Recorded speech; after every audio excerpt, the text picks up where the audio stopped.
Don't burn bridges, Sin. Too old I'm, Jake. I didn't even suspect that I was on a bridge, although I had heard that such structures have a tendency to spontaneously ignite.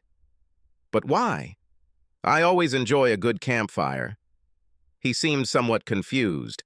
Obviously, he assumed that this conversation would go differently. I'm just saying it might not be good for us, he said. Well, I'm not sure what drugs you were taking, but I'm afraid the bridge has already fallen into hell, I said. Lord, Cynthia, why are you always so tough on everything? Oh, that's not true, I assured him.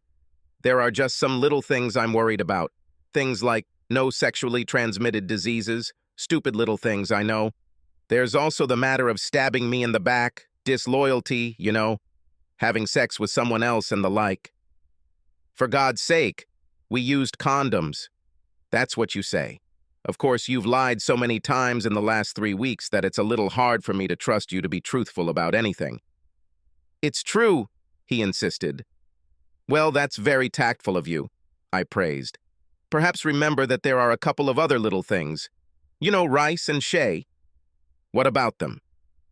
Well, I know you hardly ever see them, but somehow I believe our kids will think it's weird that you don't live here anymore. What? I'm not going anywhere, he protested. Keep believing in it, I advised him. Sin, just think about it. Think about what? Well, look at you, he began. Do you really think that you will have any problems finding partners? I thought I had a partner, I said. I was obviously mistaken. No, that's not true. God, Sin, this is just damn. A lot of people play on the side, It doesn't hurt anyone, it just is what it is.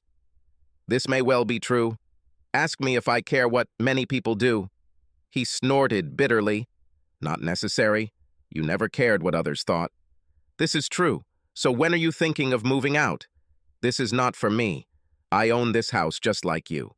Yes, but I will be the guardian, since you really communicate very little with girls, and I think they'll still want to live with me, right?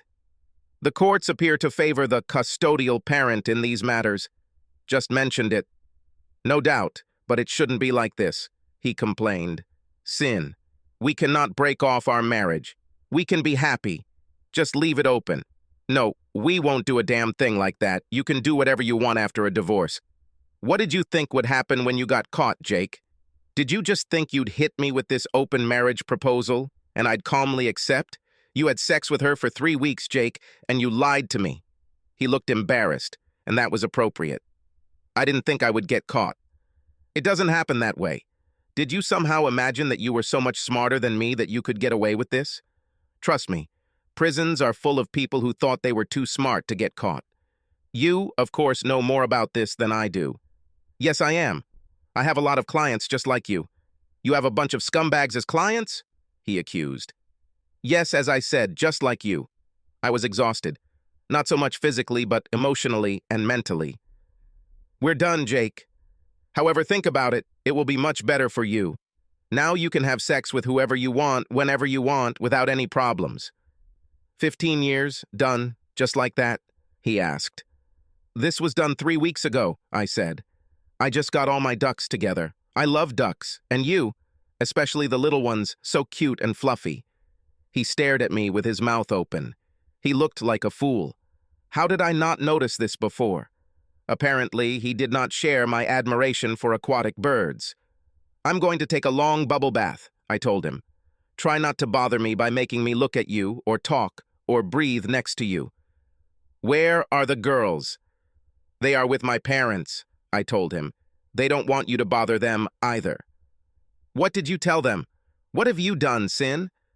I told them you're an idiot. They agree. He groaned in frustration. What do you imagine will happen, Sin? I said I was busy, I reminded him. I went to my bathroom and locked the door before turning on the bath. I looked through my bath bombs. I had one of those golden eggs from Lush. This was what we needed. The aroma of honey and toffee surrounded me. Nice. I undressed, critically examining myself in the mirror. Steam began to rise from the water, which caused irritation. I laughed. I guess I was just so hot. I really worked my little ass to stay in shape. I spent more hours at the gym than I even care to think about taking care of my skin and hair. At 39, I didn't look much different than I did at 29 or 19 for that matter. There are more of me, but in moderation. It was muscle, not flab. Lotto's album 777 started playing, which got me excited, and I relaxed in the luxury of my bath. My phone rang, and it was Shay. The worried but smiling faces of my children looked at me. "Are you okay, Mom?" I turned to my feet, sticking out of the bubbles, then back. "Yes. Are my children okay?" "Sort of. Yes," she answered. "How did everything go?" "About as you imagine. It was unpleasant and stressful, but I'm okay. As long as you're okay, I'm okay." The bubble buff makes me feel better. I sent them an emoji with 3 hearts. She sent me 2 huge emojis. "Are you taking us tomorrow for lunch?" "Undoubtedly. I love my girls, honey." I relaxed until the water cooled for the 3rd time, dried myself, and went to get dressed. I had a new dress. It fit me like a glove, and I loved it. I packed my small bag, just in case. I went all out with my makeup and hair, put on my heels, grabbed my black clutch, and was ready. As I walked down the stairs, Jake looked up from some game he was playing, did a double take, and stared at me. "Where are you going, Cynthia?" "Out," I said. Mo Taxi was there. The taxi driver dropped me off at La Virtu. I told them my name, and the guy took me to the bar. I ordered a mojito and sipped it, lazily dipping mint leaves into it. "Hello, son." That voice behind me, deep bass, making me tremble, as it always has since his voice changed when we were teenagers.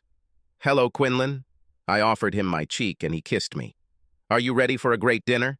He extended his hand. My hand was swallowed up by this huge paw. The guy led us to our table, and we ordered. "How did everything go?" I laughed. "You are very similar to my daughters. This is exactly what they asked." He laughed. "Well, besides the fact that they're small and cute and I'm big and ugly, I think we could be twins. Like triplets." I smiled. "Trust me, Q. No one thinks you're ugly but you." It was true. He was hot as hell, but he never realized it. He was always completely in the dark. He was always surprised when some gorgeous women agreed to go on a date with him. Every woman who saw him admired him, but he didn't understand it. I took a deep breath. "It's over, Q. No chance?" "No." He doesn't even feel remorse. He was talking some nonsense like, "We should open our marriage." By this point, I was no longer listening to Jake. He's always been damn shallow, Q. I've known this for years, but I always thought he was committed to me. While this was happening, I was the same. I liked him, he was good in bed and was never rude. I loved him, fell in love with him when I was a child, and then I was just as superficial as he was. He just never grew up. Well, I have matured. He patted my hand. "I understand. It's like he's still a star high school quarterback. He will never become a serious adult. Although I never thought that he would cheat." I shook my head. "Yes, it turns out I wasted many years. Our dinner arrived and we were engrossed for a while, just cozy, chatting with my best friend. We talked about work, girls, his parents. We shared dessert and got another cocktail. I took a sip of the strengthening drink, took a deep breath, and gathered my courage. "Q, do you love me?" He choked slightly on his drink, and I had to laugh. "What kind of question is this? You know it's true. I've always loved you." "Yes, I really do. I've always loved you too. However, I need to ask you some personal questions. Do you think I'm beautiful, attractive, sexy, sweet, funny, honest?" He was starting to look like a deer in headlights, and it was hilarious. I wanted to laugh, but I tried to be serious. "God, Sin, what's happening? You don't need me to tell you that kind of nonsense. You are the hottest woman I have ever met, even seen. You are the complete package. You have everyone who knows you wrapped around your little finger." I laughed bitterly. "Yes, except for Jake." "He's an idiot," Q said. I laughed until I cried. "That's exactly what I told him," I breathed.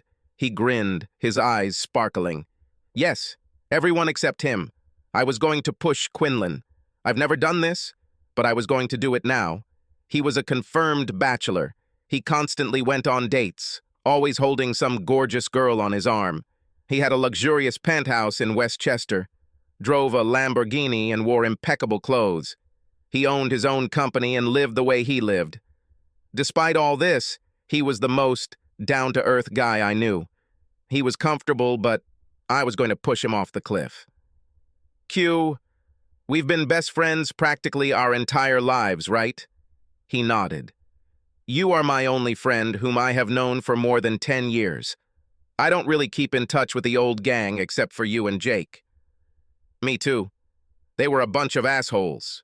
He laughed. It seems. I took both his hands in mine. Have you ever thought that we could be more than friends? He was close to panic. I saw it in his eyes. What do you want to say, Sin? I have feelings for you, I said. This has always been the case. I mean, something more friendly feelings. I suppressed them the whole time I knew you because I was with Jake. I pushed them away, refusing to even acknowledge them. I don't, cheater, Quinlan. My marriage is over. It was all over. The second I found out what Jake had done. I'm letting you know. I'm coming for you. He just sat there too stunned to speak. I knew what was going on in his head. I just threw a grenade into his carefully ordered world. He was comfortable. Everything was the way he wanted, and now it all turned into chaos. Sin. Lord, you are like my support. You have always been like this. I'm not going to do anything that you might not like. I can't risk it. But what if you find out that you hate me? I laughed. I'm sure, Q, trust me. Look at me and tell me you've never thought about this. Look into my eyes. He did so for about 2 seconds. I reached out and cupped his cheek, forcing him to meet my gaze. Tell me. I can't, he said. Every day of my life, since the day you hit me in the face with that ball in gym class, I thought about what it would be like. This drove me crazy. God, I love this guy. His sense of humor was the same as mine. I remembered that day very well. My father worked for the Securities and Exchange Commission and was transferred to a new office. We moved to Philadelphia, and it was my first day at this school. I had 2 balls in my hand, and out of the corner of my eye, I saw this huge guy creeping up to my left. He threw the ball, and I blocked it with what was in my left hand. He threw it so hard that he knocked the ball out of my hands, and I released another. I was a softball pitcher, and the ball came flying and hit him square in the face. I remembered the past. Any other boy would probably be embarrassed and angry, but not Quinlan. He just laughed. Wow, you have a great hand, he said. He smiled with all his charm, walked over to the bench, and sat down. I came out after about a minute, walked over and sat down next to him. Sorry, I said. I didn't mean to hit you in the face. I'm Cynthia. Everything is fine, he said. You are the best player on this team. I'm Quinlan. My friends call me Q. You can call me Q. That's all. We were friends, and that never changed. That was about to change. We'll be friends, but it has to be more than that. He just didn't know it yet. Do you think you'd like to find out? I asked. Well, yes, but his voice faded. But? I don't know, Sin. Is this some kind of getting revenge on Jake thing? I knew you would say this. No, Q. Believe me when I tell you this, Jake is gone. He disgusts me. Once I lose respect for a guy, everything he does makes me dislike him. I have no feelings for him, not even anger or hatred. He is who he is, and I feel only indifference and disgust. The first week, yes, there was anger, but I'm not going to dwell on it and let it get me down. I don't understand. I know you won't understand this, but I am who I am, Quinlan. You saw me incredibly furious, incredibly disappointed. How long did it last? He grinned. Not for long. I think you have these incredibly hot, burning times. I've never seen anyone be as furious as you or cry as hard as you. But when you finish, it's over. See, you really know me. Tell me, how do you feel about asking me to dance? What about girls? Don't you need to go back? They are with Mom and Dad. I'll pick them up for lunch tomorrow. Want to go with me? They would be happy to chat with you. He looked at me a little strangely. Okay, where do you want to go? Somewhere where you can be yourself. He laughed. I heard about a new place. I know the owner. You know everyone? With a smile. He grinned. Well, I don't know the mayor or the chief of police, but I know a lot of very useful people. Well, take me away from here. He was a great dancer, I knew. God knows we've danced together many times. He wasn't as good as me, but those ballet lessons that I insisted my mom take me to didn't exist when he was a child. I know all the classical dances, and I'm damn good at shuffle dancing. I was constantly impressing the girls, and Q was always impressed too. They played a mixture of pop and EDM, and I made Q work through both sets. He was busting ass after EDM, and I took pity on him and took him to the bar and then back to the booth. He acted as if he was going to sit on the opposite side, but I sat him next to me. Do I have bad breath? I asked. He laughed. No, but I know you. You are. You're in a predatory mood, and I'm afraid you might eat me. I looked at him thoughtfully. I can. Are you going to fight back really hard? His arm wrapped around me, pulling me into his warmth, and I felt small and protected. I love this feeling. I haven't had this for a long time. Fight? No, Sin. I can never fight you. We always had something. I think we both always knew it, but we never talked about it like that. I know, I whispered. I couldn't, Quinlan. I know, honey. It was never a big secret, but we always avoided it, remained friends, and did what we had to do. I've always respected you very much. You stayed in your lane, stayed true to yourself. It's the same for you, although it always made me damn jealous, seeing you with those gorgeous companions. I couldn't have had a more gorgeous companion, he grinned at me. I consoled myself. I slapped him on the side and pressed myself against him. When I looked up, these piercing blue eyes were looking straight into them. You can take me now, I whispered again. Really, Sin? Are you sure? Won't you hate yourself and me in the morning? I'm not going to hate myself. I might hate you, if it's just for tonight. He stood up and extended his hand. You'll never get rid of me. I took his hand and he pulled me to my feet, trying to lead me away. Q, wait, my bag. He laughed and let me take it. Then we walked out, his massive arm on my shoulders and mine on his waist. I visited him hundreds of times. It never ceased to impress me. This man had impeccable taste. What kind of music do you like? Jazz, old jazz. He laughed. Quite specific, huh? I'll see what I have. What he had was Sarah Vaughan, and when I heard Forever, I started to melt. We were dancing and he lifted my face. I could tell he was going to kiss me, and I wanted that more than anything. We kissed hundreds, maybe thousands of times, but there was always this unspoken wall between us. It was different now. It was a kiss.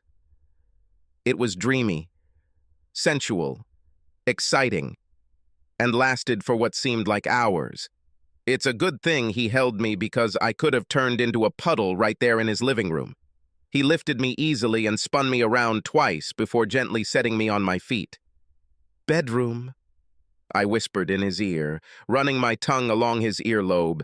He picked me up again and carried me. Wait, my bag? I squealed. He laughed. What's with you in this bag?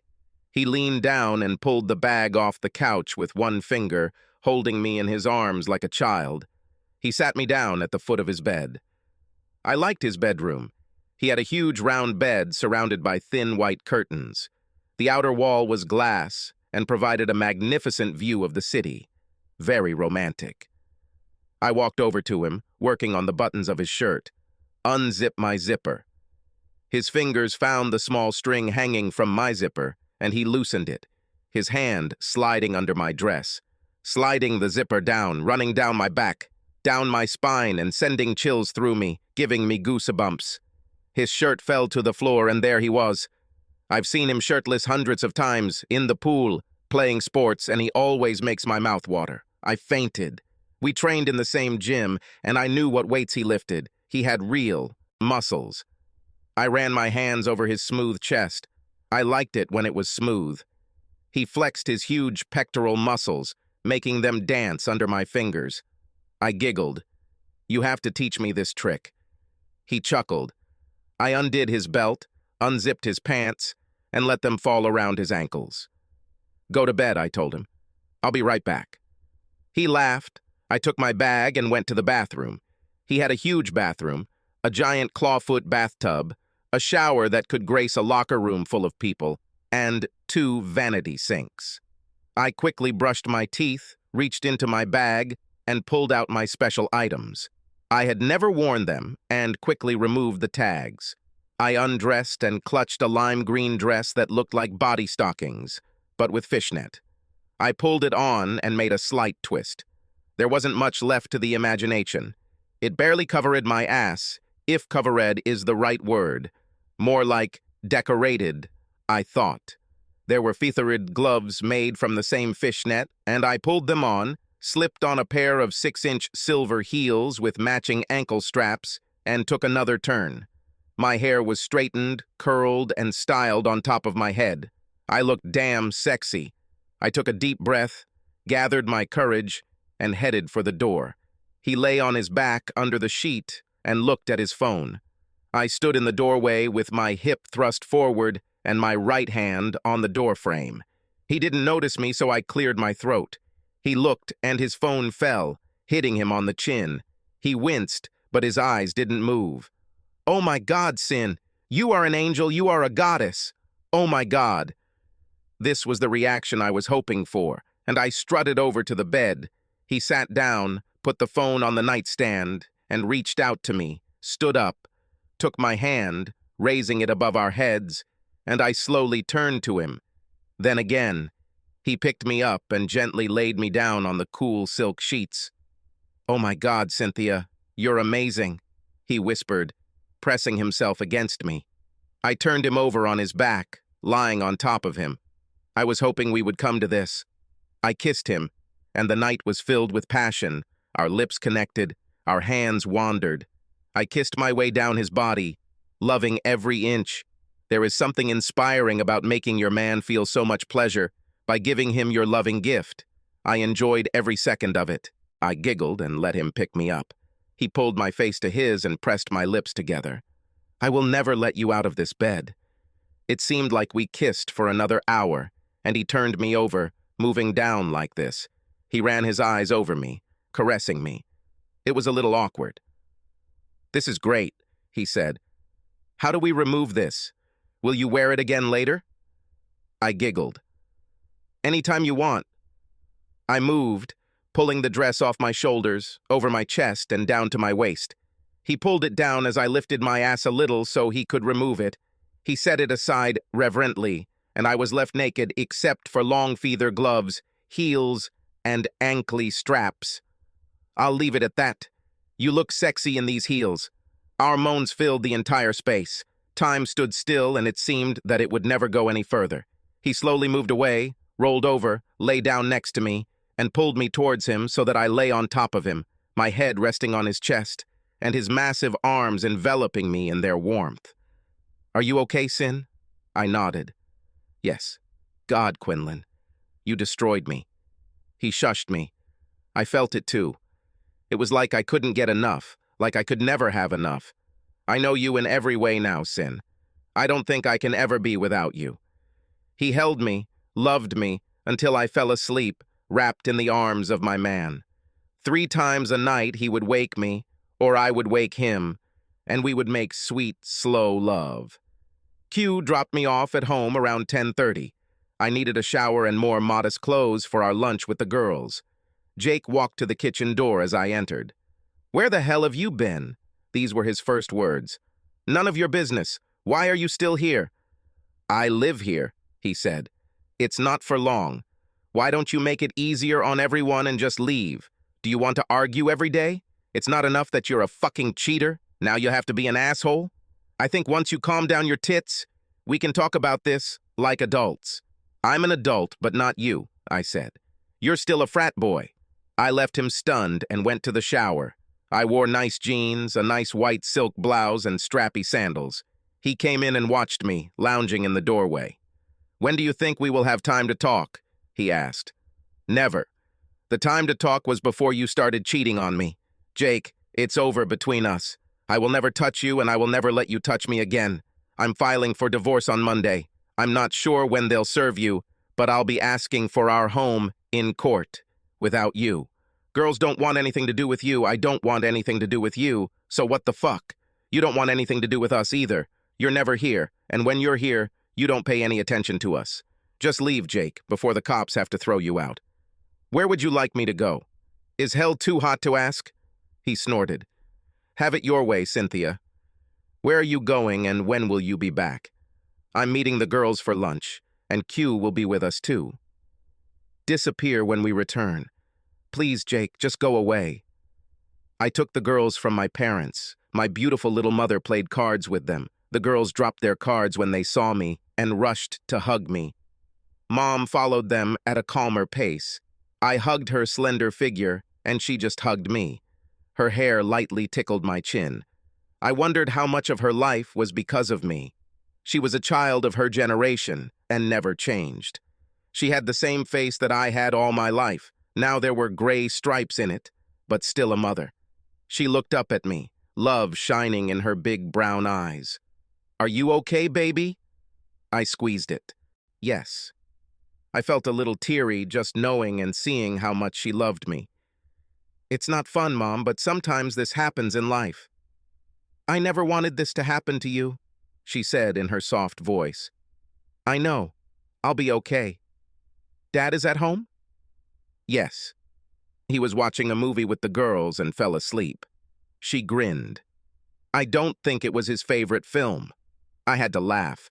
I couldn't imagine anything girls liked being his movie. I'll just kiss him, I said. Here he is, in his favorite deep chair.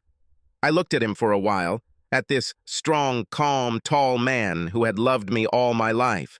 I inherited my height from him. Mom was a tiny creature. Everything else in me came from her. My skin was just a couple of shades lighter, but I hoped I retained my mother's grace and beauty. I leaned over and kissed my dad on the forehead. He stirred, opened his eyes, and looked at me. Hello, honey, he said. Have you come for horrors? I laughed. Right. You belong to them, Dad, just like you belonged to me. You were a terror too, he said.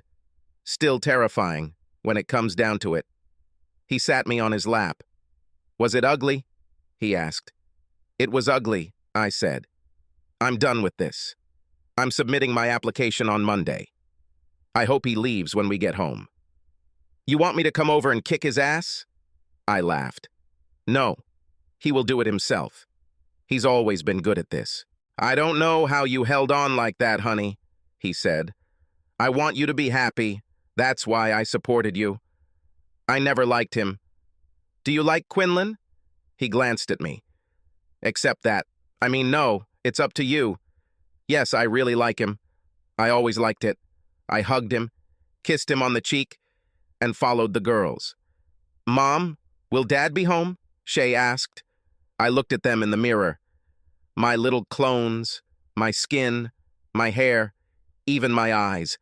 They were little beauties, and I hoped they would get through this without injury. I don't know. I asked him to leave. What would you like? He doesn't care about us, Rice said. Why should we care about him? Rice, I don't think it's because he doesn't care about you, I said. He just takes better care of himself. You know what I mean? Yes. I think you're right, she said. We don't want him around anymore, Mom. We were talking about it. He treated you terribly. We won't forget about this. Give him a chance to stay in your life, please. I know he's not a very good father, but maybe someday he'll regret that the two most amazing girls on the planet don't love him, and he'll try to make it up to you. If he does, then in my opinion, you should let him. They were silent. Look, Q is meeting us for lunch, I said. This caused them to squeal with delight. They worshipped Uncle Quinlan. They chatted happily until we got there. He was waiting at the door and they jumped out and ran towards him. He hugged them as he always did, and they filled his ears with their business as I approached. He looked at me and his eyes were sparkling blue crystals. I spread the girls and kissed him. This went on for some time. I stepped back and looked at my children. Their mouths were open and they were speechless. As a mother, leaving your children speechless is a great victory. I had to laugh, and the more I thought about it, the funnier it became. I wiped my eyes, and Q trembled silently, looking down at these two frightened faces. Rice was the first to recover. "Oh yes, really funny, Mom. Mom. Oh my God, Mom. You're kidding, right?" Shay intervened. "You and Uncle Quinlan?" "Oh my God." He pressed them together, and I stepped forward to sandwich them between us. "Don't you like this idea?" he asked them. They had trouble finding their voices. Oh, no," Shay finally managed. "I mean, yes, it's so intoxicating that I can't stand it. I'm going to explode." Rice could hardly contain herself. "This is such a fire. You're kind of my favorite person in the world, Uncle Q. Okay, Mom is ahead, and Grandma, and Grandpa. But you're up there, I promise." "Same thing," Shay said. They pulled him towards them and kissed him on different cheeks. "We are starving," Shay said. "Let's eat and then we'll talk. Are you going to get married, Mom?" "Shay," her sister warned. She covered her mouth with her hand. "Sorry," she said. I need to go to the toilet. I'll wet myself if I don't do this." We went inside, and the girls headed to the restroom. Q and I sat down on the bench together to wait for them. His big arm wrapped around me, and he pulled me towards him. "I think everything went well," he said. I had to laugh. "Yes, until they peed themselves, I would say that this is a stunning success." He chuckled, and that deep, deep sound sent a thrill through me. "Are we going to get married, Sin?" he asked. I looked at him and saw humor, love, and some anxiety in his eyes. "No, you're not the type to get married, Q. We both know that." "Well, I was never married," he said. "But then the only woman I ever thought of marrying was off limits." He didn't lie. "Well, since I'm pretty sure neither of us wants to get arrested for bigamy, and I'm still married, legally speaking, so we'll just have to see if we can get used to the idea," I said. "Good plan." They returned from the restroom, and the waiter led us to our table. I walked kind of behind them, and no one at the tables we passed at least said anything about my nipples being visible. Q drove an Uber, so I made him come home with us. I was hoping Jake would leave, but I was a little nervous and needed support. He left, but left a note. "Cynthia, I know you think you're acting strong, but what you're really doing is showing your insecurities. You'll call me in a week, begging me to come back. I will do that, but there will be some changes. You might as well get over it now." I showed the note to Q. "Are you going to call him in a week?" "I'll call him before then, to find out where I can serve him with the divorce papers." He smiled. "That's exactly what I thought. Don't let anyone tell you that standing up for yourself and your girls, standing up for what you believe in, is weak or that you don't have confidence in yourself," he said. "You are comfortable in your own skin. You are the smartest and most gorgeous woman I've ever met." I walked up to him, and he pulled me into his arms. "He's an idiot," Q said. "Every other man on the planet would fight to be with you, to keep you. He'll figure it out soon enough." "Thank you," I whispered. "What are we going to do, you and me?" asked Q. "Now listen to me," I said. "How about we just date? Watch how deeply we fall in love. Communicate effectively, respect each other, have mind-blowing sex, and if everything falls into place, then boom, we get married." He laughed. "Sounds like the girl has a plan." What are the chances of all this happening? It turned out that the plan was carried out 100%. All this happened. It took 18 months, partly to finalize the divorce, partly to convince him he couldn't live without me, and 3 days to sell the idea to the girls and our parents. I looked good in red, but for this occasion, I dressed in white. It turned out well, and the girls were even more gorgeous, in champagne. We exchanged vows in the rose garden, on a bridge over a small stream. The bridge was not on fire. Subscribe to our channel so that your second chaff doesn't cheat on you, and go ahead and listen to the next story, because this story is nothing compared to the next one. If you're under 18, Don't even think about listening to the next one.